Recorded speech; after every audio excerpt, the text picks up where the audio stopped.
Bom, gente, me chamo Érica. Hoje eu vou apresentar para vocês o meu trabalho de conclusão de curso, que foi orientado pela professora doutora Tatiana Aparecida Rosa da Silva. E ele intitula-se Produção de biodiesel de sebo bovino, assistida por banho de ultrassom, utilizando o planejamento experimental. Então, na introdução justificativa desse trabalho, eu trouxe a definição, primeiramente, de biodiesel, que é dada de acordo com a Agência Nacional de Petróleo, Gás Natural e Biocombustíveis, a qual descreve que o biodiesel é um combustível de composto de álquil ésteres, formado por ácidos graxos de origem de óleos vegetais, gorduras animais, e que na sua forma mais pura ele é conhecido como B100. De acordo com a Lei 11.097 de 2005, o biodiesel ele se insere-se de forma obrigatória na matriz energética brasileira, desde o ano de 2008, quando foi obrigatória a mistura de 3% de biodiesel ao diesel, e essa mistura ficou conhecida como B3, até o marco de 15% de biodiesel ao diesel no ano de 2023, ou seja, ainda vai chegar. E essa mistura de 15% ficou conhecida como B15. Certo. Na introdução justificativa, também insere-se a informação de que no estado de Goiás, que é o estado onde nós residimos, segundo a Secretaria de Estado de Agricultura, Pecuária e Abastecimento, o estado de Goiás ele possui 10,6% do total nacional do rebanho de bovinos do Brasil. Então, como fonte de matéria-prima, o sebo bovino é uma ótima alternativa por conta da sua disponibilidade na região. Também a introdução justificativa, ela trouxe um pouquinho falando sobre a reação de transesterificação. E essa reação, ela ocorre entre triglicerídeos e entre o álcool, e ela é remediada por um catalisador para acelerar esse processo, aí produzindo o composto de álquil ésteres e também o glicerol ou a glicerina. E é importante ressaltar que essa reação de transesterificação, ela é reversível, né? E para favorecer a formação dos produtos, segundo o princípio de Le Chatelier, nós temos que aumentar a quantidade de reagentes. Então, geralmente, a estequiometria da reação é de uma molécula de triglicerídeos para 3 moléculas de álcool. Mas, geralmente, aumenta-se a quantidade de álcool para favorecer a formação do produto esperado, que é o biodiesel. Então, como problemática desse trabalho, segundo a literatura, ela traz que os reagentes eles são pouco miscíveis, né? Se a gente reparar aqui no slide anterior, a molécula de triglicerídeos ela possui muito mais carbonos do que a molécula de álcool e, portanto, ela é menos polar. Então, por conta dessa diferença de polaridade, ela é menos miscível. Esses dois reagentes são pouco miscíveis. E para aumentar essa miscibilidade, geralmente as indústrias elas ou aumentam a temperatura ou aumentam o tempo de agitação, e isso encarece o processo. Então, para solucionar essa problemática, esse trabalho ele estudou a variação de alguns fatores, como o fator catalisador, o fator tempo e o fator álcool, para tentar viabilizar economicamente esse processo e produzir um biodiesel ainda com alta qualidade. O objetivo geral do trabalho nesse sentido é verificar a potencialidade do sebo bovino para a produção de biodiesel, promovendo a síntese desse através da transesterificação com o aparelho de ultrassom, estudando a influência também das variáveis pelo planejamento experimental, sendo que os objetivos específicos são estudar o processo de produção do biodiesel, realizar a extração da gordura do sebo e caracterizar essa gordura, esse sebo físico-quimicamente, avaliar o potencial do uso desse sebo na produção de biodiesel de qualidade, determinar as principais variáveis do processo de produção, a partir do planejamento experimental, produzir o biodiesel metílico utilizando um aparelho de ultrassom e caracterizar fisicoquimicamente os ésteres alquílicos produzidos. Já na parte do referencial teórico, foi falado sobre a composição orgânica do biodiesel de origem animal, comparado ao biodiesel de origem vegetal. E pôde-se constatar, a partir das literaturas estudadas, que em sua composição orgânica, o biodiesel de origem animal, ele possui menos insaturações. Essas insaturações que são caminhos por onde ocorrem reações de oxidação e outras de deteriorização do biodiesel, né? Então, quanto menor a quantidade de insaturações, mais estável esse biocombustível vai ser. E, portanto, o biodiesel de origem animal ele é mais estável que o de origem vegetal. Também no referencial teórico foram apontados alguns poluentes que o biodiesel emite. E esse gráfico ele mostra justamente isso para a gente, onde ocorre uma comparação dos poluentes do biodiesel com os poluentes do diesel, né? E referente ao material particulado, aos hidrocarbonetos e ao monóxido de carbono, ocorre uma redução de todos esses poluentes. Mas quando a gente olha para os óxidos de nitrogênio, ocorre uma elevação da quantidade desses poluentes, certo? Então, aqui a coluna verde, a gente observa que é a mistura de biodiesel ao diesel, de 5%. A coluna azul representa a mistura de 10% do biodiesel ao diesel e a coluna amarela a mistura de 20% do biodiesel ao diesel.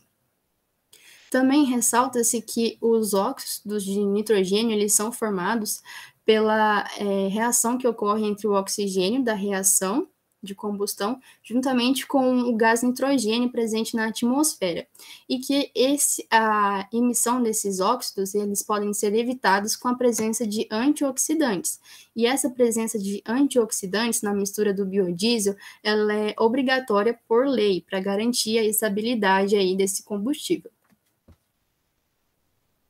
Também no referencial teórico foi trazido algumas vantagens da catálise alcalina homogênea, porque ela é menos corrosiva que a catálise ácida e também ela ocorre de forma mais rápida. E os representantes da catálise alcalina homogênea, como o hidróxido de potássio e o hidróxido de sódio, eles não são tóxicos e possuem um alto rendimento, aí chegando a um rendimento de 98%, 99%. Não são tão tóxicos quanto os outros apontados na literatura. Também no referencial teórico foram apontados alguns inconvenientes da reação de transesterificação. E um desses inconvenientes é a formação de sabão. E essa reação que está na tela aqui, ela representa a formação de sabão, no qual o alto índice de ácidos graxos livres na reação, ela interage com o catalisador em excesso e não convertido, formando os sabões, o sabão. Também existem outros inconvenientes da reação de transesterificação. Um deles é a hidrólise, que ocorre com a gordura em contato com a água em excesso. E também outro inconveniente seria a presença de sujidades ou também a pureza dos reagentes, que pode provocar também a formação de sabão. Para o estudo dos fatores utilizados no planejamento experimental, foram apontados alguns fatores significativos de acordo com a literatura, sendo o principal deles a temperatura, porque, de acordo com a mesma, quanto maior a temperatura, maior vai ser aí a miscibilidade desses reagentes, né?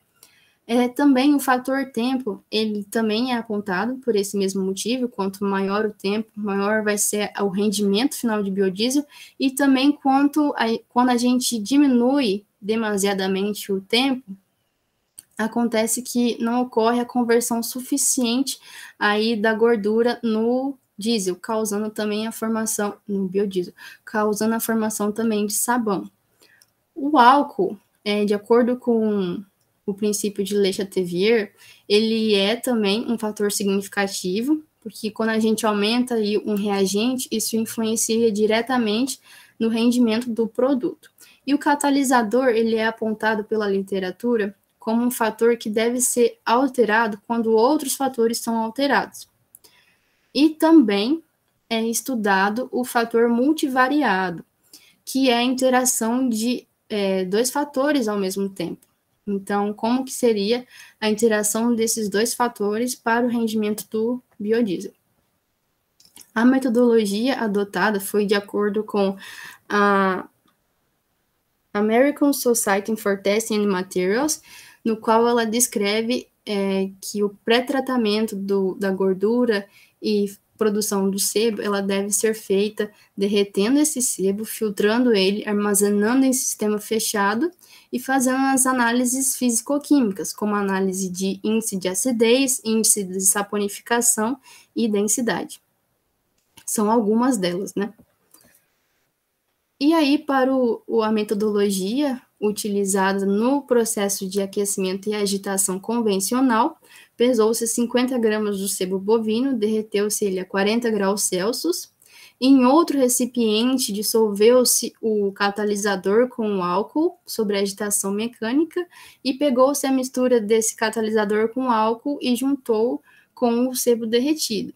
Posteriormente, esse acréscimo, houve a mistura e aquecimento em um agitador magnético com aquecimento e em sistema fechado. Aí, então, o período dessa agitação durou 30 minutos e a temperatura foi de 50 graus Celsius. Posteriormente, essa agitação e aquecimento foi separado as fases dos produtos finais em um funil decantador.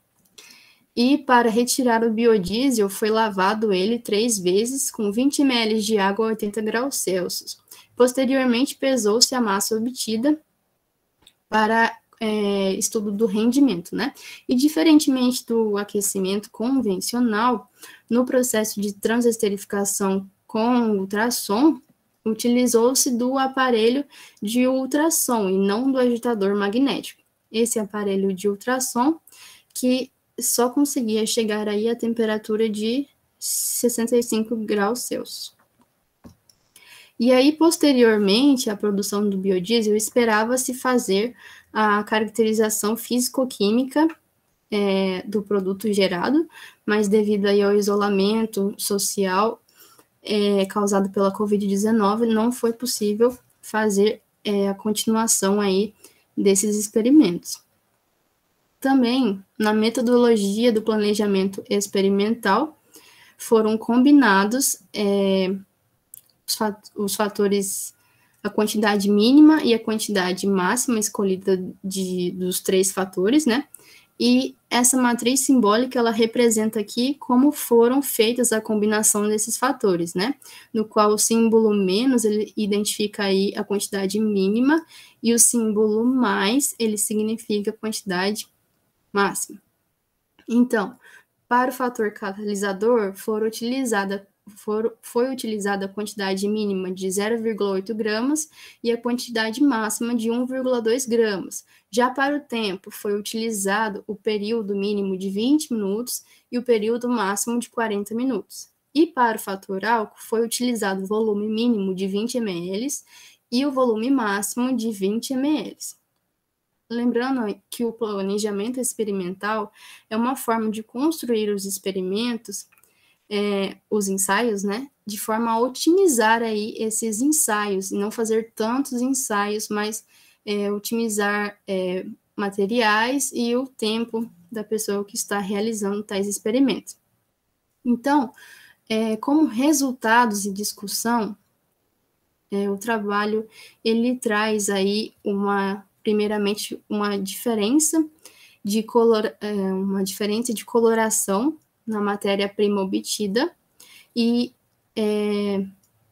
sugere-se que essa diferença de coloração ela tenha sido causada por diversos fatores, entre eles o armazenamento no açougue, a temperatura de armazenamento, a maturação da carne e também as características genotípicas e fenotípicas do animal abatido.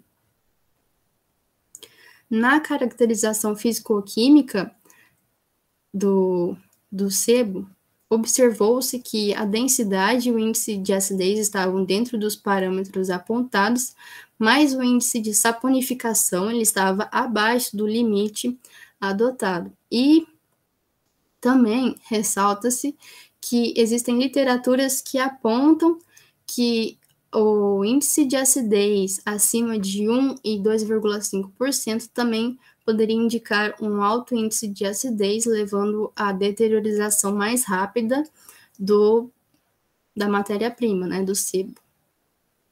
Agora, passando para a comparação entre o rendimento do biodiesel no processo convencional e pelo banho de ultrassom, percebeu-se que houve um maior rendimento de 2,5% quando utilizou-se o banho de ultrassom. E isso deu-se devido à maior agitação e o contato reacional que o banho de ultrassom ele promove, pois ele emite ondas sonoquímicas que desestabilizam as interações intermoleculares por provocarem microbolhas ali na água e então fazerem com que os reagentes eles sejam mais miscíveis. Antes de serem estudados os fatores pelo planejamento experimental, foram estudados os fatores isoladamente. E no estudo do fator tempo, foram inicialmente estudados os tempos de 8 minutos e 16 minutos. Para 8 minutos de reação de aquecimento e agitação, percebeu-se a formação de sabão, como mostra a figura da esquerda.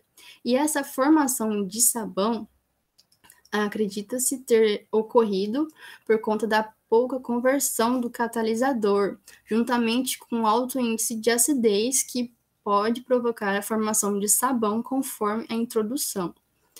E na análise de 16 do rendimento obtido por meio de 16 minutos de reação, observou-se a separação do biodiesel dos subprodutos, que são glicerina, resíduo de catalisador, excesso de álcool, água e também sabão. Posteriormente ao estudo do fator tempo, também estudou-se o fator catalisador, isoladamente. Então, em vez de usar 1 grama de catalisador, a gente usou 0,75 gramas e 1,5 gramas. Olhando para os rendimentos, quando a gente variou aqui o catalisador, obteve-se rendimentos abaixo do rendimento quando a gente usa 1 grama de catalisador. Então, esses rendimentos evidenciam que tanto a diminuição quanto o aumento não foram favoráveis para o rendimento do biodiesel. E agora, analisando o planejamento experimental, analisando os ensaios do planejamento experimental, foi observado que quando utilizou-se os tempos mínimos dos 3 fatores, não obteve-se rendimento, como mostra aqui essa tabela. E também, quando utilizou-se as quantidades mínimas de álcool e tempo, também não obteve-se rendimento. Mas, por outro lado, quando a gente olha o ensaio 3, mesmo tendo o mínimo, a mínima quantidade de álcool e catalisador, ele ainda teve um rendimento ótimo de quase 49%, são 49 gramas, equivalente a 98% de rendimento. Então, com a quantidade mínima de álcool, mínima de catalisador e máxima de tempo, a gente obteve um rendimento que foi excelente. E ressaltamos que o ensaio número 8 obteve-se um rendimento nulo na primeira amostra, causado pela formação de sabão. E esse rendimento nulo aqui, ele fez com que o coeficiente de variação das duas amostras ele fosse muito alto. Isso impactou diretamente na construção do diagrama de Pareto. Porque no diagrama de Pareto a gente pôde constatar que não houve nenhum fator significativo para o maior rendimento do biodiesel. O fator de Pareto, ele estuda os fatores univariados, que são o catalisador, o tempo e o álcool, e também estuda os fatores multivariados, que é a interação do fator 1 com o 2, do fator 2 com o 3, e também o fator 1 com o 3. Para se ter um fator significativo, esses fatores eles teriam que ultrapassar a linha pontilhada vermelha aqui, de 95% de confiança. Como nenhuma desses fatores ultrapassou essa linha, não obtivemos nenhum fator significativo. Mas, por outro lado, a gente pode perceber aqui que o fator tempo ele teve uma influência positiva no rendimento do biodiesel, ou seja, quanto maior o tempo, maior o rendimento. E, portanto, na análise futura, quando a gente for realizar esses experimentos, utilizando o planejamento experimental, ele deve ser mantido no seu nível máximo. Também, outro ponto relevante é a interação do fator 2 com o fator 3, que mostrou-se negativa. Então, a gente quando aumenta os dois fatores, o tempo e o catalisador, a gente observa-se aí uma influência negativa no rendimento do biodiesel. O que isso quer dizer? Isso quer dizer que quando a gente aumenta um, a gente deve abaixar o outro, certo? E como considerações finais do trabalho, foi possível perceber que a rota de produção de biodiesel bovina ela é interessante financeiramente, por conta da sua alta disponibilidade no estado de Goiás. Além disso, constatou-se que não existem legislações específicas que possibilitem a formação de um padrão de qualidade do sebo bovino. Dos experimentos feitos, constatou-se que a matéria-prima encontrava-se dentro do índice de acidez e também dos parâmetros de densidade, mas abaixo do parâmetro de saponificação, indicando uma alta probabilidade de saponificação. Também, comparando as rotas convencional e por banho ultrassônico, foi possível perceber que o rendimento com o banho ultrassônico foi maior devido aos efeitos sonoquímicos. E também ressalta-se que o sebo bovino ele demonstrou-se de difícil manipulação por conta da sua baixa a sua temperatura de solidificação estar à temperatura ambiente. Então, à temperatura ambiente, o sebo ele é sólido. E isso fez com que nos experimentos realizados, o sebo impregnasse nas vidrarias e provavelmente tivesse aí uma perda de massa. Também, no estudo dos fatores do planejamento experimental, chegou-se à conclusão de que não obtiveram fatores significativos, tanto de forma univariada como de forma multivariada, pois esses fatores não alcançaram um nível de confiança de 95%. E para finalizar, com a chegada da pandemia causada pelo Covid-19, os trabalhos laboratoriais tiveram que ser suspensos por motivos de biossegurança. E a caracterização físico-química do biodiesel, ela não foi realizada e, portanto, demonstra que esse trabalho ainda deve ser continuado. E como sugestão de futuros trabalhos, listam-se o reaproveitamento da glicerina, que é utilizada nas indústrias de cosméticos, o estudo dos fatores pela transesterificação com rota etílica, também utilizando-se o banho de ultrassom, e o estudo dos fatores pela metodologia de superfície de resposta. Essas são as minhas referências. E para finalizar a minha apresentação, eu faço os meus agradecimentos primeiramente aos meus pais, pela dedicação e cuidado que tiveram comigo, à professora Tatiana, pela amizade e também pelo companheirismo, ao técnico de laboratório Adilson, pela ajuda de entendimento na construção do diagrama de Paretos e também no entendimento do que significavam os fatores do planejamento experimental, a Deus pela minha vida e oportunidades me dadas, e ao Instituto Federal de Goiás e professores que foram responsáveis pela minha formação pessoal e acadêmica.